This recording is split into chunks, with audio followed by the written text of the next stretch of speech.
Okay, hey guys, welcome to another beautiful episode of the Fatherhood HQ. This is a joint where fathers get together, to crowdsource for wisdom. Fatherhood doesn't come with a manual.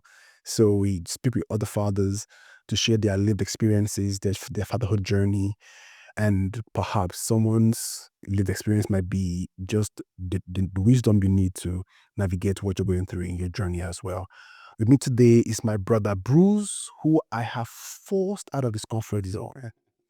I forced him to come face the camera for the first time, and Bruce, thank you for being here. Thank you. So let's go into it real quick. Can you give us a bit of an idea who you are, where you're from, and your journey generally as a father? Yeah, no, thank you for inviting me, Kevin. I think, as you rightfully said, this is the first time for me being in front of a camera. So yeah, I like being stretched. So this is an opportunity of growth, right? So I'm really grateful for that. So my name is Bruce, like you've said. I'm originally from Zimbabwe. I am married. I've got 3 kids, 2 beautiful daughters and a son. Yeah, so we moved from Zimbabwe in 2008, and we were in South Africa for quite a number of years. Moved across different cities. So we stayed in Durban, we stayed in Johannesburg, and ultimately East London. And 4.5 years ago, we found ourselves moving to Europe. So yeah, this is us. Correct me if I'm wrong. Your official language is Swahili. No, actually, Shona. So I am Shona. So Shona is one of the official languages. Okay, how many languages do you have? Well, in Zimbabwe, there's quite a number. I mean official languages, that is. How many official languages? I am not sure how many, but it's quite a number. But the main ones that I know for sure is Shona with many dialects, and also Ndebele also with some dialects. But the total number of official ones, I'm not quite clear. But The president, if you see this guy, let's collect his passport. Collect his passport. He doesn't know the no. I'm just joking. Yeah, but me, because like in Nigeria where I'm from, we've got tons of languages. yeah, In fact, there are some communities that within the same community, there's a different language for men and different language for women, and then there's a communal language as well. So don't mind me. I'm just messing with you. that's So interesting. which language do you speak fluently? So I speak Shona. Sure now. Shona, yeah. And so the reason I ask that is because I'm from the western part of Africa, I usually assume that most people towards the southern part of the continent speak at least a bit of Swahili. So that's why I asked. Okay. No, it's also very true, right? But I think Swahili is also one of the main languages, and they, of course, borrow from each other. But in Zimbabwe, for sure, Swahili is not an official language. So yeah, So how old is your oldest child? she's turning 16 this year. Right. So she's a teenager. She's a teenager, yeah. I will need to come take notes from you in a few years. Because I'm not sure, I heard that the teenage ages come with their own peculiar challenges. But I'm always happy to learn.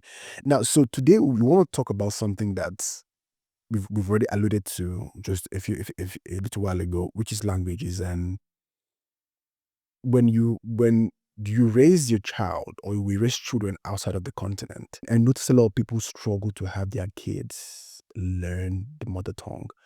And for me, especially because even though my first child was born on the continent, she was barely a year old when we had to leave for, yeah.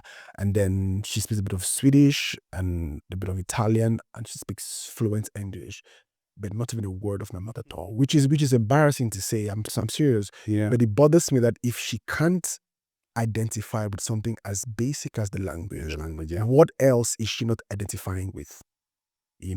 So talk to me how you've navigated the language challenge in your own case. Yeah, no, so the language issue is a big issue as a parent, right? So for us, specifically, because even within the African context, we've moved countries, right? So being Zimbabwean, our mother tongue, both me and my wife, is Shona. But as we were moving into South Africa, living in South Africa, there are different official languages in South Africa, as you can imagine, right? Right. Moving from province to province, we also found ourselves, being exposed to different languages. So this already creates a lot of complexity, right? Because you don't often use your mother language at home, but when the kids go to school, they're exposed to the local vernacular language. So that aspect tends to also be very confusing for the kids. But For us, we would say that my older daughter, who's 10 years 16, understands a little bit of our native language. She also speaks a little bit, so we're quite happy with that. The last two, I don't think we did quite a good job there. Yeah, they struggle quite a bit. They hear a bit, but they struggle a bit. So it is really a challenge, right? As you know, I mean, we just went back home for the summer holidays, and it's a challenge when they cannot communicate to the grandparents fluently. They cannot also communicate with the rest of the extended family. So it is a challenge. I think there are things that we could have done better that we can still, improve to try and make them maybe learn more or understand more of the mother tongue. But the language is just one part of, I believe, a much larger challenge, Yeah. which is raising kids abroad. Yeah. So, what are some of the challenges that you faced peculiar to you? So, I mean, language is a big issue, but also just moving out of the continent, right? We find ourselves in Europe where there's also, different languages, right? So the kids come speaking English fluently, yes, and a bit of the mother tongue, but coming into Europe, they've had to learn a new language, right? So we are based in Italy, and Italian is the local language. So just adapting to that language barrier is a challenge. And of course, there's also cultural differences, that way, the kids are moving from one continent to the others. There are a lot of things that are great about the move, but there's also challenges. And I think apart from language, there is just the general adaptation from a cultural context, right? Because, things are done differently in different countries, different continents, even more so. So, yeah. When I lived in Africa, I had support. Yeah. Um, Grandparents are a phone call away or a flight away. Cousins and aunties are around. Neighbors are around. Yeah. You can easily tell your neighbor, "Oh, please, can you keep an eye on my daughter for me while I do X, Y, Z." Right. So there's a sense of community around raising kids. In the last episode, I was speaking with Dwayne. Dwayne is Jamaican, right? And then he was talking about how parents come together so if you act up in one spot, someone else can find you there misbehaving and then start disciplining you even before you Yeah. get home. But that changes when you move abroad. So what are some of the things you've done to re-engineer that support system? Because I'm sure someone watching this is a young father who's just moved abroad, and then yes, the excitement of moving to a new continent and exploring the opportunities that exist there. But there is also the challenge on the home front. No, that's a very, very, very good point you brought there, because again, I mean, in an African context, we say it takes a whole village to raise a child, right? Right. So it's there's this communal support system that is naturally available. So when you move across in the beginning, that support is not there. I mean, you miss that support, as you've said, you got aunties and the extended family there to help you. So in our case, fortunately, being of a Christian background, we managed to find a home in a local church, right? So we are happy to say that that support system exists in the sense, right, where in the bigger context of the church family, we can still have people that can help us with looking after the children and things like that. But it is true that there is that big shift, right, when there is no support from the grandparents and the aunties and uncles to help with looking after the kids. So would you advise if a young father to move abroad with his family, or hold off till the kids are much older before he takes the job? That's a very interesting question, right? I mean, I've had a lot of discussions about this. When especially, yeah, when you're talking with other parents that are saying, okay, when is the right time to move? So this is always the tricky one. I mean, I would say what is important is to be sure that your kids are not at a very critical age where a move can be disruptive, right? So, for example, if your child is in the last year of school or something like that, it could be disruptive if you do that. So you kind of like have to think about it quite carefully from that perspective. Um, but in general, I would say kids are the most adaptable people on earth, right? So whilst me and my wife are still struggling, like to learn the local languages, the kids like pick it up so quickly. There is pain in the beginning, of course, but they get over it very, very quickly. So I would say it's something that I would advise people to take, right? There are a lot of advantages that come with it, right? You give your kids more exposure to a different, worldview, different country. I mean, it's an amazing experience, right? To have the best of both worlds for the kids. So I would say it's great, but you also have to be realistic. I remember when before we moved, we were trying to talk to our kids about the move because, of course, it was excitement, right, and all around. And we would say, "Hey, remember, we are not going on holiday, right? So we're going to stay there, right?" So it's a big shift. But it was only after they were here and after a month or two, reality sets in and the challenges start kicking in that they realize, okay, um, yeah, this is not as smooth as we expect. No, it is. But yeah, but they adjust quite quickly, to be honest. So really, I would say go for it. Yeah, just be, you know, thoughtful of where you want to go, why, and if the right motivations behind it, and some kids would be able to adjust that. So answer me this: an African father raising kids in Europe or in any part of the West, what do you lose and what do you gain? Mm.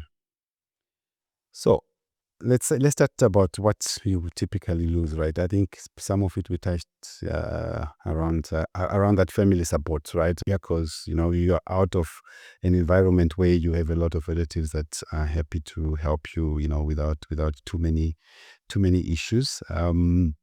And again, being far away from home, if there's an emergency back home, it's not so easy and toxic, to go back home. So that's a challenge, right? You don't get to see your loved ones as often as you would want to. So I guess you lose those things. But there are also some advantages of being out here. I think it's good to have an exposure which is more wider. See what other cultures, what other people are doing, leverage those good things, add it to what you already know, right, coming from back home. And with that, I think that experience makes you a better person, and also as a father makes you a better father. And I think it's also good for the kids, in terms of enriching their experience. And yeah. Say something about that it makes you a better father. Mm. Can you give me an idea of what you mean by a better father? That's a very interesting question, but also not so easy to answer. But from my Yeah, perspective, it's nuanced based on your from my perspective, exactly. yeah. So from my perspective, really, as a Christian father, I think being a successful or a good father is being able to lay the right foundation for your children, that they might find their faith in Christ and that they can live out their calling that God has for them. So for me, this is the ultimate measure of success in my opinion. So with that, it's also just empowering the children to be able to be productive citizens wherever they end up in, and yeah, just being responsible and do their best to live out what God has in store for them. So for me, this is how I would measure success. Okay, so m- m- let's take a trip back into the past. 16 years ago, you're having your first child. Yeah. Can you tell me how that felt like, and some of the things that you had to deal with at the beginning? At the beginning. Because 16 years is a lot happens in that time. Yeah. That you almost forget how far you've come from. Yeah, no, that's a very good question. I mean, it's not something that you reflect on all the time, but I remember I'm actually, I mean, the first thought that came to mind was when the actual day when my daughter was born. So at that point, unfortunately, I did not have the opportunity to be with my wife for the delivery. Um, but I think that day was mixed of full emotion, mixed emotions. I was excited, for the arrival of my daughter. I was, worried about how my wife will feel afterwards. But there was also this weight of responsibility, right? That wow, you still feel very young. I was very young then. I still am now. But I used to feel like, wow, I have this big responsibility, that I have now to look after another human being, right? But I was quickly reminded, because scripture tells us that we are just, as parents, we are just expected to be good steward of what God has blessed us with. So all we have to do is listen to what He tells us and try and bring up our kids in the ways of the Lord, and I think He will sustain them. So it's not about me, but it's about Him. But again, I would not lie that I did not feel this big weight on my shoulders to that sometimes you look at it from an individual perspective and you think this young life is kind of like depending on you, right? For not kind of fully exactly, right? So it's fully depending on you for protection and all those things. So it is a big responsibility, honestly, as a father, but also exciting, right? To have this beautiful, gorgeous little human being that you call your daughter. So yeah, that was awesome, and yeah. I was speaking with someone else, and then let me see if I can remember what he said. He said that fathers raise their sons and spoil their daughters, and then and vice versa. So mothers raise their daughters and spoil their sons. Has that been your case with your daughters? Well, I think if you'd ask my daughters, they think it's the opposite, right? Really? Yeah, because for me, the youngest is the son. So Yeah. I guess the older sisters always think he gets away with murder, and I favor him. This is what they think. So, but I think in real life, right? In reality, I mean, we love our kids equally the same. For sure, that the age differences, you've got different dynamics going on there with the sibling rivalry that you have to always mitigate or every now and again. But yeah, the daughters are amazing. I love spending time with my daughters, and I also love spending time and with my son as well. So So when people have kids that's the age between them is wide, there is the assumption that daddy or the parent favors the youngest. It's like, but I watched a video of a man. He said something to the effect of, no two kids grow up in the same home. They're siblings. They have the same parent, but they don't grow up in the same home effectively. Because one child could be of a different gender. Obviously, you treat genders differently. Another child could be born when the parent's financial situation is better or not as good. right, yeah. The response is different. In your instance, you moved abroad. A child that was born and raised partially back home, and then a part of how his or her life is abroad, is also different, because the things that were permissible back home might not be permissible here. Things that were accessible then might not be here. So I also understand that angle of the series rivalry. Exactly. They're like, we never had such nicer toys when we were young. How should we have now? By the time maybe we couldn't afford it, right? So Exactly. Let's talk challenges beyond just, because obviously raising kids doesn't come with a manual. You always have to figure it out. How do you deal with the challenges of parenthood, especially parenthood that's, you don't have the access to elderly counsel, like maybe like your parents, grandparents around to help you navigate that journey? yeah, look, like you said, parenting doesn't come with a manual, right? Kids are different. Kids are unique. I mean, they are created in a unique way, and also from my experience, all my three kids are not the same, right? They have different, love languages. They respond differently to even think issues around discipline. The other one, you put them in the naughty room. They most you give them time out and you say go to your room. They're so excited, they make a big mess in the room. So that doesn't work. So you kind of like have to devise different kind of examples of discipline. That that that better suits the type of child, because some some some some some kids, you just raise your voice a little bit, they start crying. It's like Take dressing. exactly. So I think it's always really about learning on the go.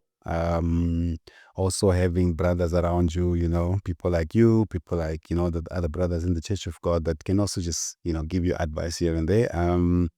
But yeah, I think really when it comes to parenthood, you gotta I mean, especially from my side, in any case, that I'm very happy because of my faith that kind of grounds me and helps me also Right. with the right principles to teach the kids. And so this helps us because we have a good reference really to say what is the expectation that we need to, to live out our lives. So yeah. Good. Let's talk heritage. Hmm. What are okay before I even go there, talk to me about your relationship with your father. My relationship with my father. Okay, so no, I have a very good relationship with my father. It was actually amazing when I went back home a couple of weeks ago. So we went back home for the summer holiday. So I got to, spend time with my dad, understanding all the things that we needed to do at home. And yeah, so I have a very good relationship with my father and I appreciate that. So Then your upbringing. So the reason I asked that was, what are the heritage that you're taking from your father and then transporting to your own kids? Because one of the things we lose when we move abroad is we lose touch with heritage. I mean, language is one of them, but there are other things you yeah, lose.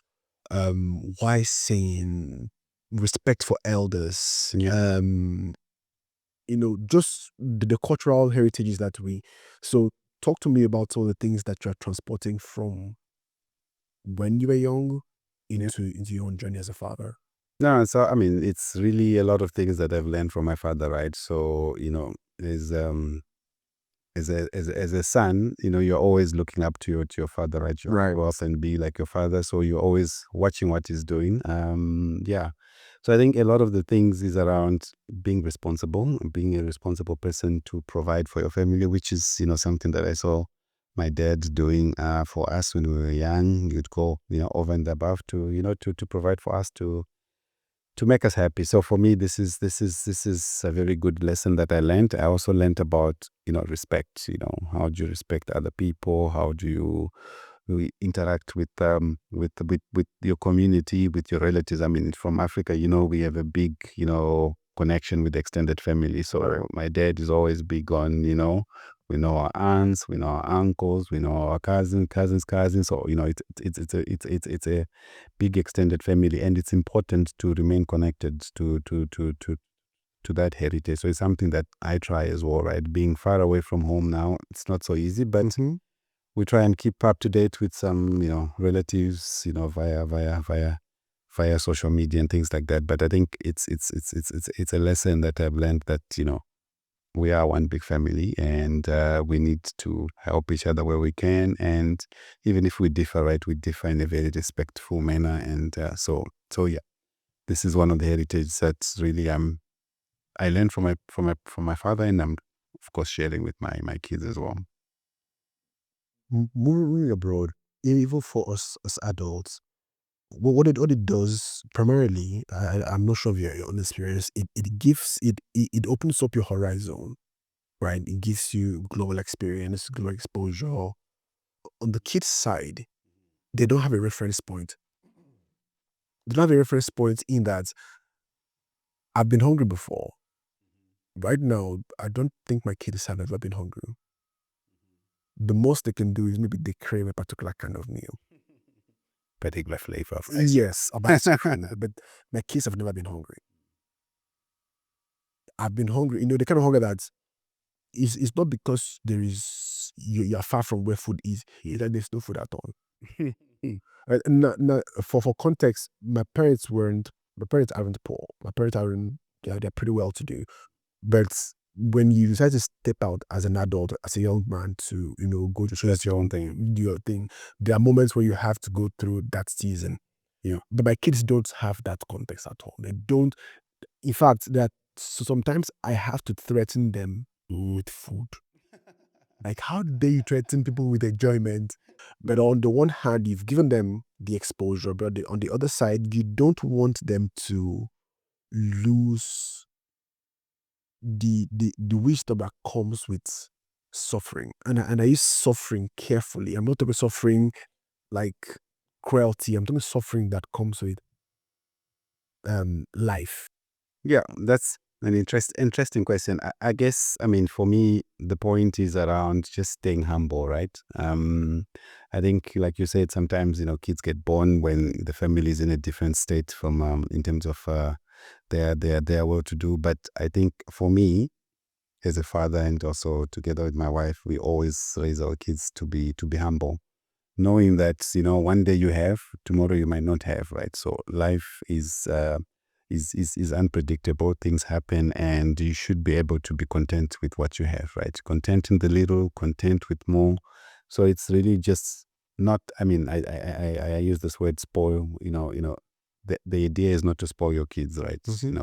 They need to know that when there's something, when there's a little bit of abundance, they can enjoy, but they should also know that even without too much, life is still okay, and just keep the main thing. So I think we need to train our kids, to be humble and to be rooted, and also just to give them the perspective of what's happening out there. We see a lot of suffering going on around the world, and it's something that we also show the kids and say, hey, you should not take life for granted. Things can be worse, and yeah, so.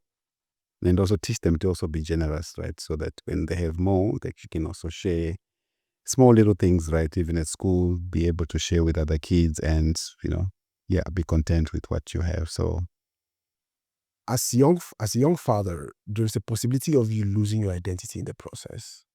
For fatherhood changes people. yeah, The sheer weightiness of that is the institution or responsibility can make you lose your sense of direction in life, academically, professionally, and otherly, you know. hmm So if a young father is watching this right now, what are some nuggets you would pass on to him? yeah.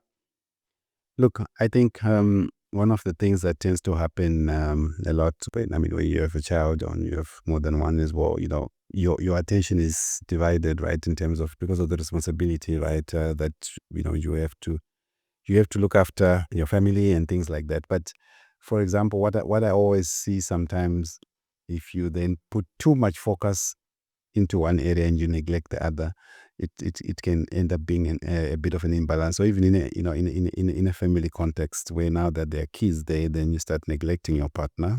So before you have kids, you're having date nights with your wife and doing all sorts of exciting things.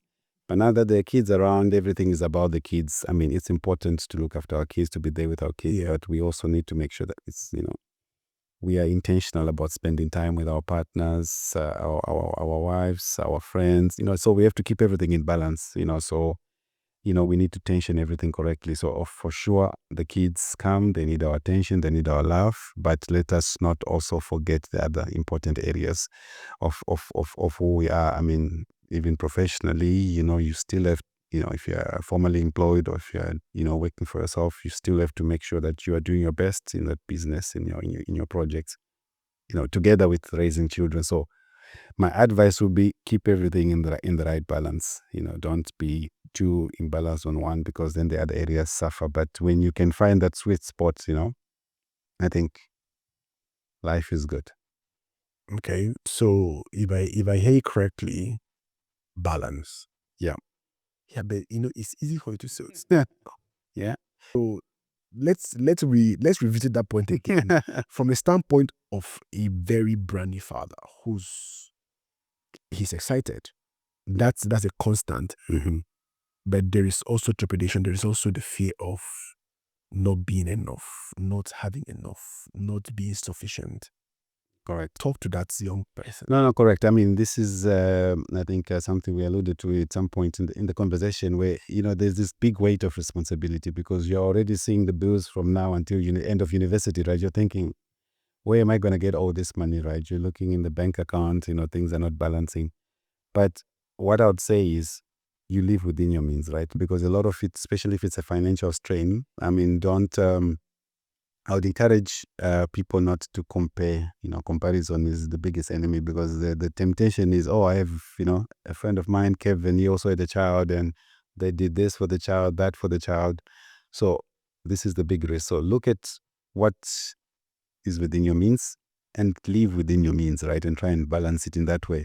Because if you try and, be, I don't know, I don't want to call it competing, but looking and comparing yourself with other people, you end up, the risk is you live outside your means, right? You get into debt, you get into other things, and that causes a lot of other problems. So I would say, when you're in that situation, yes, there's a big responsibility, but just look at your situation and try and, live within what you have. And yeah, and things should balance out in the end. And as you grow, in terms of financially or whatever, you can also, do more and do different things, and you grow like that. But I don't think you should put yourself under too much pressure from the start, because as typically when you have kids, you're still young, and even maybe professionally, you're not at a senior level where, You, so you have all the time. You take days or weeks off. exactly. So yeah, you have to just be realistic about your current situation. Again, that this is what I would say. Let's talk discipline. For context, I'm 37. I grew up in the country in an era where you are badly behaved, you get your butt whooped. If you look at your parents funny, you get a whooping. If you don't finish your meal, you get whooped. If you fail in school, there's a whooping for you. In fact, if my younger sibling performed poorly in school, I get whooped on her behalf. You know, sometimes you get whooped in advance, just in case you miss. Just tomorrow, just in case tomorrow you do something naughty. So but the times have changed. Yeah, but we still have that inner feeling. I would say it without fear of equivocation. I'm a better person. I'm a more rounded individual today because of how my parents raised me.